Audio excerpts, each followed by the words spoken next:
जय श्री राम। आज हम 8th क्लास की एसएसटी की हिस्ट्री का लेसन नंबर 8 महिलाएं जाति एवं सुधार का पार्ट 1 रीड करेंगे। लेसन नंबर 8 का नाम है महिलाएं जाति एवं सुधार। क्या आपने कभी सोचा है कि 200 साल पहले बच्चों की ज़िंदगी कैसी हो ही रही होगी। आजकल मध्यम वर्गीय परिवारों की ज़्यादातर लड़कियां स्कूल जाती हैं और उनमें से बहुत सारी लड़कों के साथ पढ़ती हैं। बड़ी होने पर उनमें से बहुत सारी लड़कियां कॉलेज और विश्वविद्यालय में जाती हैं और विभिन्न प्रकार की नौकरियां करती हैं। कानूनन शादी के लिए उनका बालिग होना जरूरी है और कानून के अनुसार वे किसी भी जाति व समुदाय के व्यक्ति से शादी कर सकती हैं। यहाँ तक कि विधवाएं भी दोबारा शादी कर सकती हैं। पुरुषों की तरह सभी महिलाएं वोट डाल सकती हैं और चुनाव लड़ सकती हैं। बेशक सभी महिलाएं इन अधिकारों का उपभोग नहीं कर पाती। गरीबों की शिक्षा के मौके मुश्किल से मिलते हैं, कम मिलते हैं या मिल ही नहीं पाते। बहुत सारे परिवारों में लड़कियां अपनी इच्छा अनुसार पति भी नहीं चुन सकती। 200 साल पहले हालात बहुत भिन्न थे। ज़्यादातर बच्चों की शादी बहुत कम उम्र में ही कर दी जाती थी। हिंदू व मुसलमान दोनों धर्मों के पुरुष एक से ज़्यादा पत्नियां रख सकते थे। देश के कुछ भागों में विधवाओं से ये उम्मीद की जाती थी कि वे अपने पति की चिता के साथ ही जिंदा जल जाएं। इस तरह स्वेच्छा से या जबरदस्ती मार दी गई महिलाओं को सती कहकर महिमामंडित किया जाता था। सती शब्द का अर्थ ही सदाचारी महिला था। संपत्ति पर भी महिलाओं के अधिकार बहुत सीमित थे। शिक्षा तक महिलाओं की प्राय कोई पहुंच नहीं थी। देश के बहुत सारे भागों में लोगों का विश्वास था कि अगर औरत पढ़ी लिखी होगी तो वह जल्दी विधवा हो जाएगी। समाज में सिर्फ स्त्रियों और पुरुषों के बीच ही फर्क नहीं था। ज़्यादातर इलाकों में लोग जातियों में बंटे हुए थे। ब्राह्मण और क्षत्रिय खुद को ऊंची जाति का मानते थे। इसके बाद व्यापार और महाजनी आदि से जुड़ी जातियां, जिन्हें प्राय वैश्य कहा जाता था, का स्थान आता था। फिर काश्तकार बुनकर व कुम्हार जैसे दस्तकार आते थे, जिन्हें शूद्र कहा जाता था।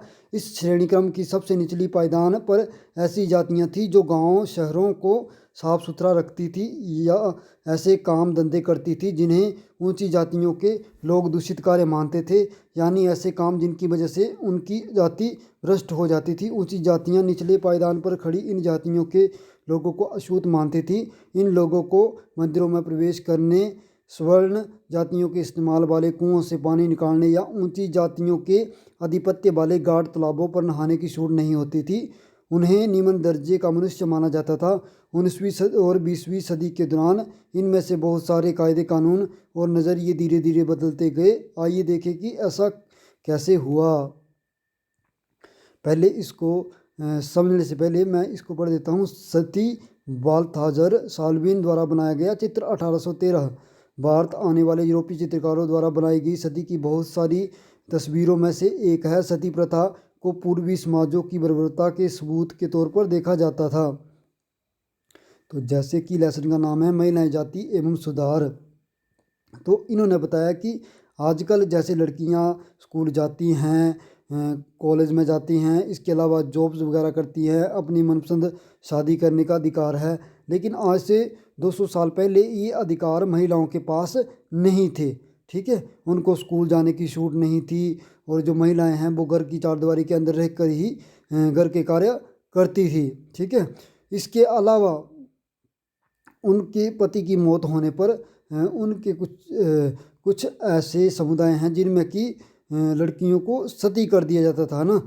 सती क्या होता है? सती का अर्थ होता है सदाचारी महिला। ठीक है, सती का अर्थ होता है सदाचारी महिला। सती में क्या होता था? उनके पति जब जिस महिला का पति मर जाता था, उसके पति के साथ ही महिला को भी सती कर दिया जाता था, मतलब जिंदा जला दिया जाता था, उसको सती कहा जाता था। ठीक है, इसके अलावा हमारा समाज जो है वो जातियों में भी बंटा हुआ था। सबसे ऊपर जो तबका था वो अपने आप को स्वर्ण कहता था। उसके बाद नीचे का जो तबका था, व्यापारी वगैरह, वो वैश्य कहलाते थे।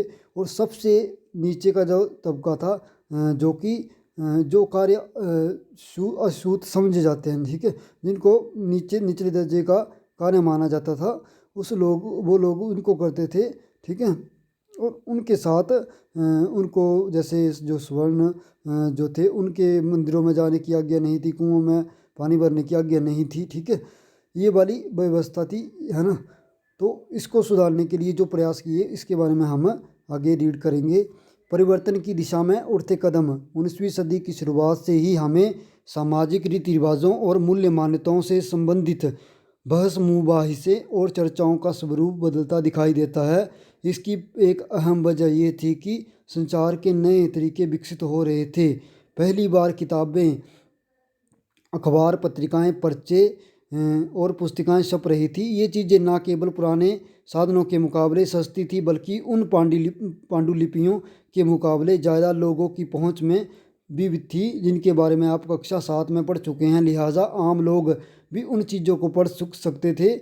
उनमें से बहुत सारे अपनी भाषाओं में लिख सकते थे और अपने विचार व्यक्त कर सकते थे। नए शहरों में तमाम तरह के सामाजिक, राजनीतिक, आर्थिक और धार्मिक मुद्दों पर पुरुषों और कभी कभी महिलाओं के बीच चर्चा होती रहती थी। ये चर्चाएं आम जनता तक पहुंच सकती थी और सामाजिक परिवर्तन के आंदोलनों से जुड़ी होती थी। इस तरह की बहसें अक्सर भारतीय सुधारकों और सुधार संगठनों की तरफ से शुरू होती थी। राजा राममोहन राय इसी तरह के एक सुधारक थे।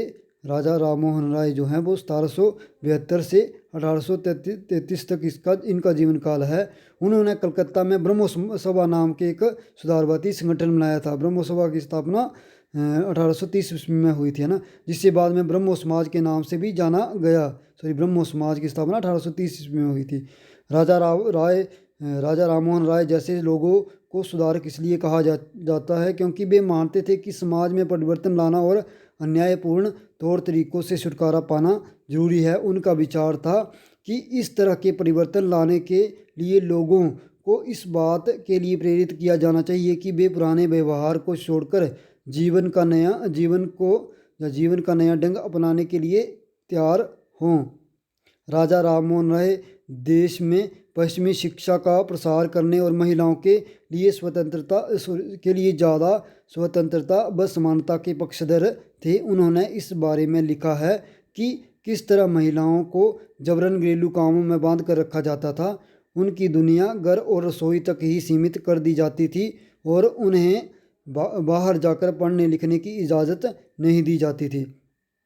इस पैरे में परिवर्तन की दिशा में उठते कदम, लड़कियों की दशा या जातियों के अंतर्गत जो परिवर्तन जरूरी थे उनको सुधारने के लिए जो कदम उठाए गए उनके बारे में बताया गया है। अब ये कदम उठाए गए तो कैसे उठाए गए, क्योंकि पहले पांडुलिपियाँ होती थी, पांडुलिपियाँ जो है वो ज़्यादा लोगों तक नहीं पहुंचती थी। लेकिन अब क्या हुआ, धीरे धीरे 19वीं शताब्दी में किताबें, अखबार, पत्रिकाएं, पर्चे और पुस्तिकाएं जो हैं वो छपने लगी और आसानी से कम मूल्य में जानकारी जो है वो लोगों को मिलने लगी। ठीक है, इससे क्या हुआ, लोग सुधारों के बारे में सोचने लगे। इनमें से एक समाज सुधारक थे राजा राममोहन राय, जिनका जीवन काल 1772 से 1833 1833 तक रहा।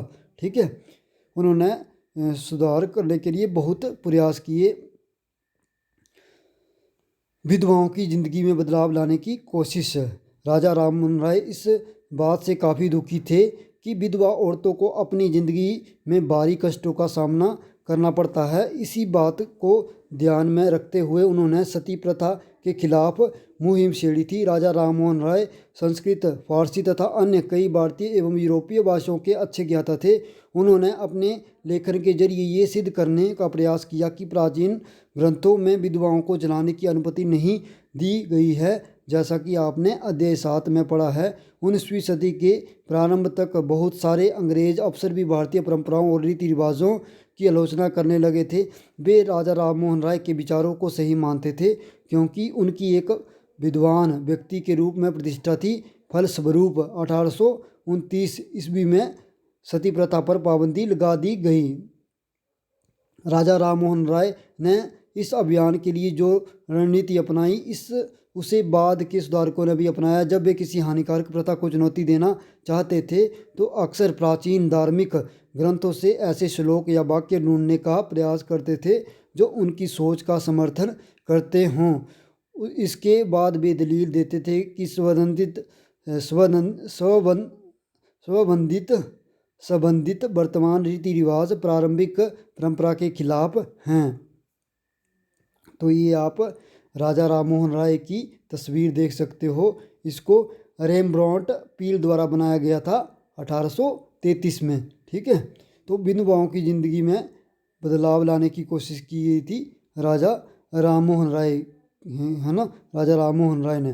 राजा राम मोहन राय के प्रयास से ही अंग्रेज़ों ने 1829 में सती प्रथा पर पाबंदी लगाई थी, है ना। सती प्रथा संबंधी जो कानून बना था वो 1829 में बना था। ठीक है, और ये जब भी किसी हानिकारक जो बुराई है उसका विरोध करने के लिए हमारे जो ग्रंथ हैं उनका ही सहारा लेते थे और ये सिद्ध करते थे कि हमारे ग्रंथों में ये नहीं कहा गया, जैसे सती प्रथा के बारे में नहीं कहा गया। ठीक है, तो आगे आने वाले जो सुधारक हैं उन्होंने भी यही रीति अपनाई राजा राम मोहन राय के जैसे ही।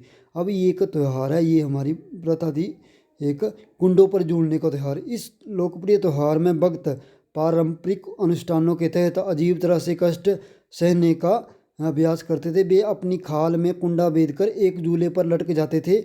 19वीं शताब्दी के पूर्वार्ध में जब यूरोपीय अफसरों ने भारतीय रीति रिवाजों और उन अनुष्ठानों को बर्बर कहकर उनकी आलोचना शुरू की तो इस त्यौहार की खास तौर से आलोचना की गई थी। तो देखो, आप देख सकते हो कि यहाँ क्या करते थे लोग, अपनी परंपराओं के मुताबिक कुंडों को, अपने कुंड जो होते हैं उनको अपनी खाल से मतलब वो क्या करते थे, फंसाते थे और झूल जाते थे इन झूलों पे। ठीक है, उसके बाद है, पहले हम उन्हें लकड़ियों में बांध देते हैं। राजा राम मोहन राय ने अपने विचारों का प्रसार करने के लिए बहुत सारे पर्चे लिखे थे। इनमें से कुछ पर्चे किसी खास रिवाज के समर्थक और आलोचकों के बीच बहस के रूप में लिखे गए थे। सती प्रथा के बारे में इसी तरह का एक उदाहरण देखिए। सती प्रथा, औरतें सती समर्थक जो हैं वो कहते थे औरतें कुदरती तौर पर कम समझदार, बिना दृढ़ संकल्प वाली, भरोसे के योग्य नहीं होती हैं। उनमें से बहुत सारी खुद ही अपने पति की मृत्यु के बाद उसके साथ जानने की कामना करने लगती हैं, परंतु वे कहीं दधकती आग से भाग न निकलें, इसलिए पहले हम उन्हें चिता की लकड़ियों में कसकर बांध देते हैं। ठीक है, सती समर्थक ये कहते थे कि लड़कियां जो हैं वो कम समझदार, औरतें जो हैं वो कम समझदार होती हैं और दृढ़ संकल्प वाली भी नहीं होती और भरोसे के योग्य नहीं होती और वो खुद भी चाहती हैं कि वो सती हो जाए, है ना।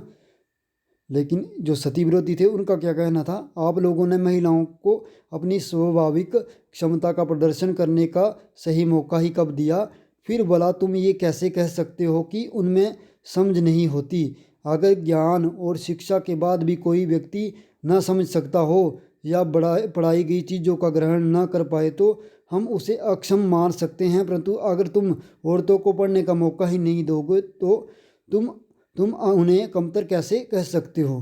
तो उनका कहने का यही तात्पर्य था कि आपने औरतों को ऊपर उठने का, ठीक है, बढ़ने का मौका ही नहीं दिया। ठीक है, अगर मौका दिया होता तभी हम कह सकते कि औरतें जो हैं वो कम समझदार हैं, है ना। उदाहरण के लिए प्रसिद्ध सुधारक ईश्वर चंद्र विद्यासागर ने भी विधवा विवाह के पक्ष में प्राचीन ग्रंथों का ही हवाला दिया था। अंग्रेज सरकार ने उनका ये सुझाव मान लिया और 1856 में विधवा विवाह के पक्ष में एक कानून पारित कर दिया जो विधवाओं के विवाह का विरोध करते थे। उन्होंने विद्यासागर का भी विरोध किया और यहाँ तक कि उनका बहिष्कार कर दिया। तो ईश्वर चंद्र विद्यासागर ने भी राजा राम मोहन राय की तरह ही प्राचीन धर्म ग्रंथों का हवाला देते हुए ही विधवा विवाह के पक्ष में कानून पारित करवाया था। ठीक है, तो विधवा विवाह के पक्ष में कानून जो है वो 1856 में 1857 में अंग्रेज पास हुआ था अंग्रेजों के द्वारा। ठीक है, जो विधवाओं के विवाह का विरोध करते थे उन्होंने विद्यासागर का भी विरोध किया और यहाँ तक कि उनका बहिष्कार कर दिया। 19वीं सदी के उत्तरार्ध तक विधवा विवाह के पक्ष में चलाया जा रहा आंदोलन देश के अन्य भागों में भी फैल गया था।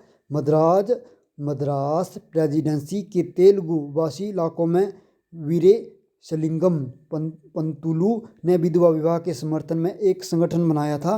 लगभग उसी समय बम्बई में युवा बुद्धिजीवियों और सुधारकों ने भी विधवा विवाह के प्रचार प्रसार का संकल्प लिया।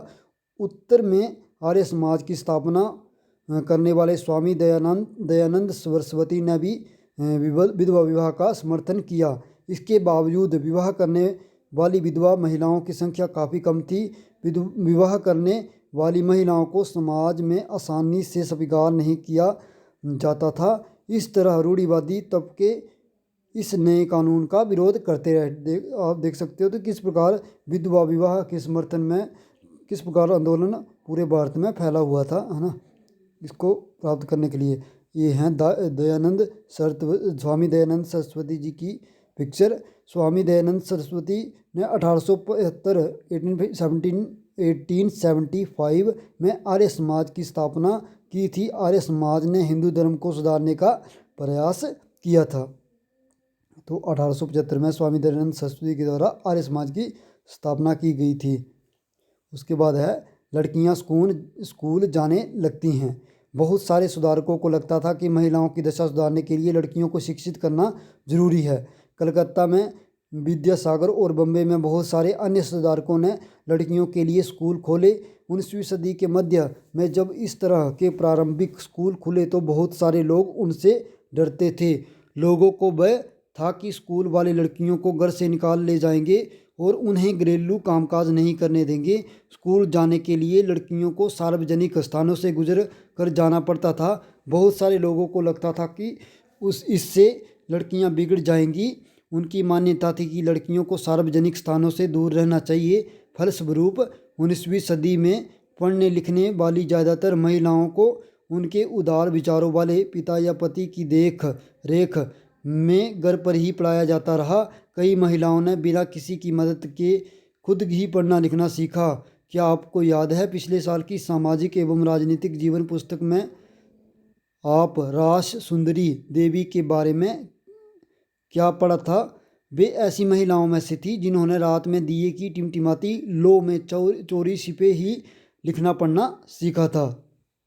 19वीं सदी के आखिरी हिस्से में आर्य समाज द्वारा पंजाब में और ज्योतिराव फुले द्वारा महाराष्ट्र में लड़कियों के लिए स्कूल खोले गए। उत्तर भारत के कुलीन मुस्लिम परिवारों की महिलाएं अरबी में कुरान शरीफ पढ़ना सीखने लगी।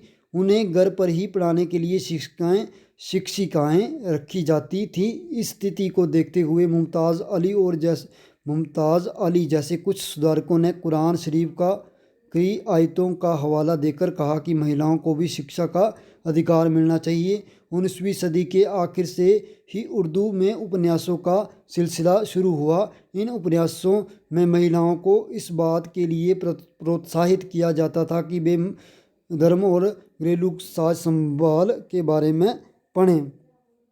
तो लड़कियां स्कूल जाने लगी। अब लड़कियों के लिए भी जो समाज सुधारक थे उन्होंने स्कूल खोले और अब लड़कियां स्कूल तो जाने लगेंगी, लेकिन लड़कियां तभी स्कूल जाएंगी जब उनके माँ बाप स्कूल भेजेंगे। अब माँ बाप उनके जो हैं वो स्कूल नहीं भेजते थे। क्या उनके कुछ डर के कारण थे। क्या कारण थे? कि उनको डर था कि लड़कियां इससे क्या होगा, पढ़ लिख कर लड़कियां घर का काम नहीं करेंगी। ठीक है। उसके बाद वो सार्वजनिक स्थानों पर लड़कियों को गुजरने की मना ही करते थे। ठीक है।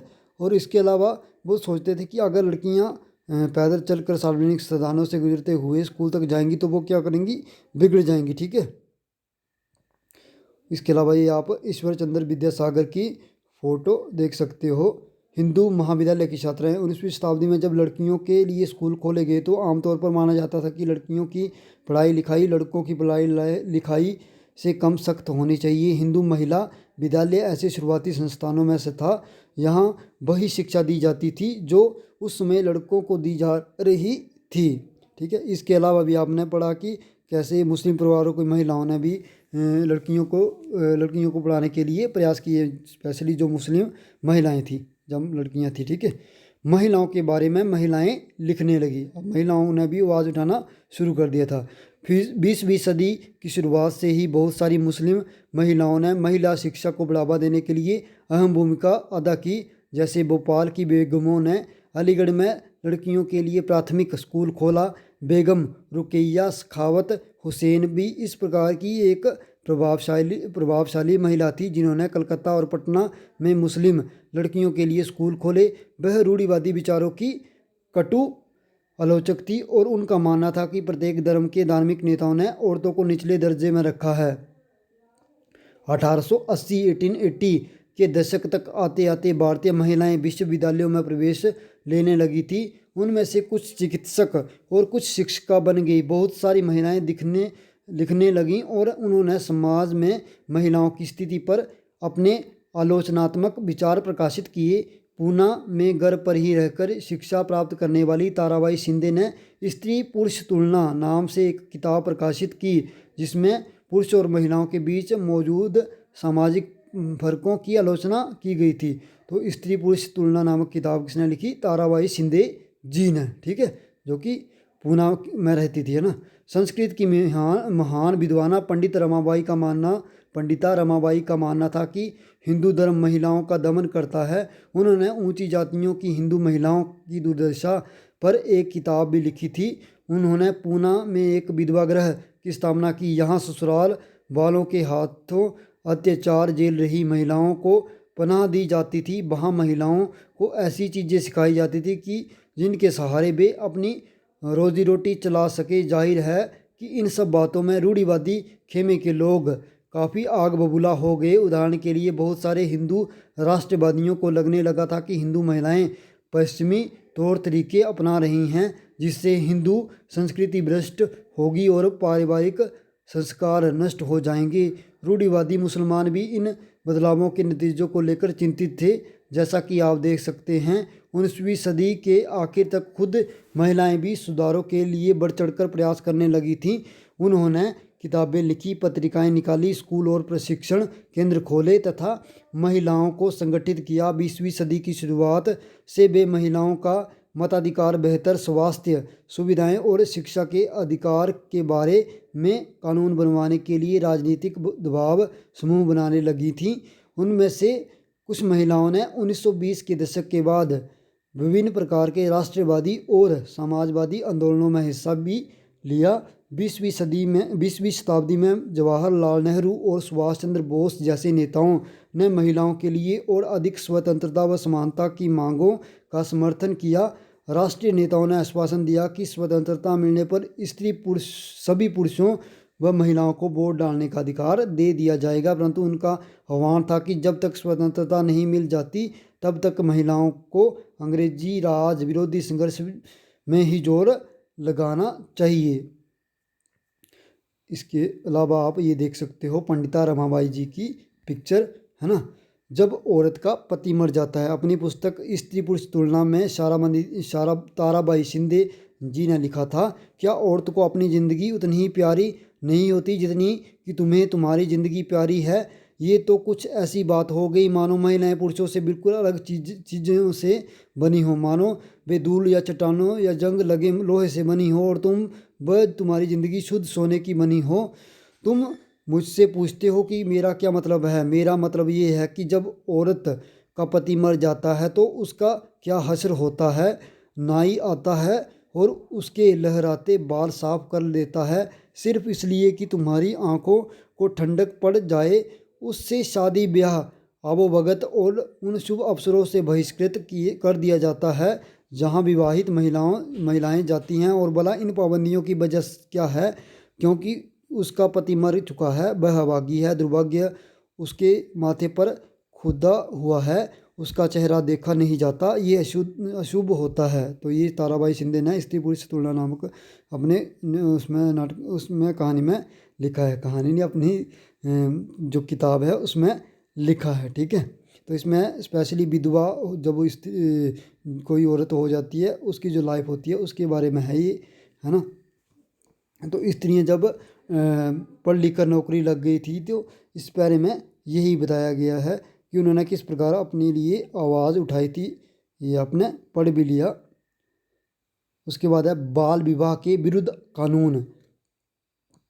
बाल विवाह जो सामाजिक बुराई थी वो भी उस टाइम प्रचलित थी, ठीक है।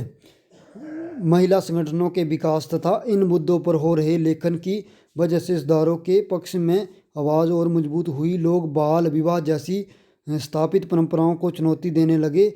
केंद्रीय विधानसभा में बहुत सारे सांसद थे जिन्होंने बाल विवाह पर पाबंदी हेतु कानून बनाने के लिए संघर्ष किया। 1929 में बाल विवाह निषेध अधिनियम पारित किया गया। तो बाल विवाह निषेध अधिनियम कब पारित किया गया था? 1929 में। इस कानून के बारे में वैसी कड़वी बहसें और संघर्ष नहीं हुए जैसे पुराने सुधारवादी कानूनों के बारे में हुए थे।